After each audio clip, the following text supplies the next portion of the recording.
Halo semuanya, selamat datang kembali. Saya Ardi Yustiar. Di pembahasan sebelumnya, saya mau review tentang artikel jurnal yang membahas sistem pakar di bidang peternakan sapi. Selanjutnya, saya akan membahas apa itu sistem pakar. Jika kita melihat dari perkembangan AI atau kecerdasan buasan saat ini, mungkin kita sering mendengar tentang machine learning, neural network. Namun, sebelum berkembangnya machine learning dan neural network ini, sistem pakar sudah menjadi tulang punggung dalam membantu manusia memecahkan masalah yang kompleks. Sekarang saya akan membahas komponen apa saja yang membangun sistem pakar. Dari sumber yang saya temukan di Geeks for Geeks dan Wikipedia. Yang pertama, mari kita definisikan terlebih dahulu apa itu sistem pakar. Secara sederhana, sistem pakar merupakan program komputer yang dirancang untuk menirukan kemampuan pengambilan keputusan seorang pakar dalam domain pengetahuan tertentu. Seperti yang dijelaskan dalam Wikipedia, perbedaan mendasar dari sistem pakar dengan program konvensional adalah terletak pada metodenya. Program biasa menggunakan kode prosedural yang kaku, sedangkan sistem pakar menggunakan korpus pengetahuan atau kumpulan-kumpulan aturan yang merepresentasikan keahlian seorang pakar. Sistem ini berperan sebagai konsultasi interaktif bagi seseorang yang tidak memiliki keahlian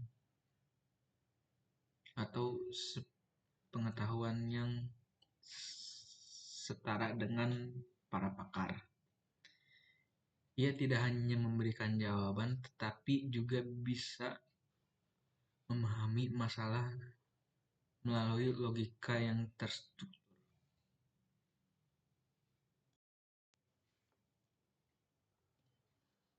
Selanjutnya, mari kita membahas komponen struktural dari sistem pakar. Menurut Geeks for Geeks, dari sumber Geeks for Geeks, arsitektur sistem pakar dibangun dari 3 fondasi utama, yaitu knowledge base, inference engine, dan user interface. Pertama, knowledge base atau basis pengetahuan. Ini merupakan gudang penyimpanan. Disinilah semua fakta, aturan, dan informasi spesifik tentang sebuah domain disimpan.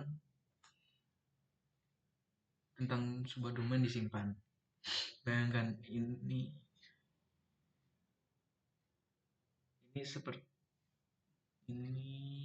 sebagai otak yang telah membaca ribuan buku dan pengalaman. Selanjutnya, inference engine atau mesin inference. Jika knowledge base adalah perpustakaan, maka inference engine adalah pustakawannya. Ia adalah otak sistem yang menerapkan logika pada fakta yang ada. Ia menentukan kapan harus menggunakan aturan A atau aturan B untuk sampai pada kesimpulan. Tanpa mesin ini, basis pengetahuan hanyalah tumpukan data yang pasif.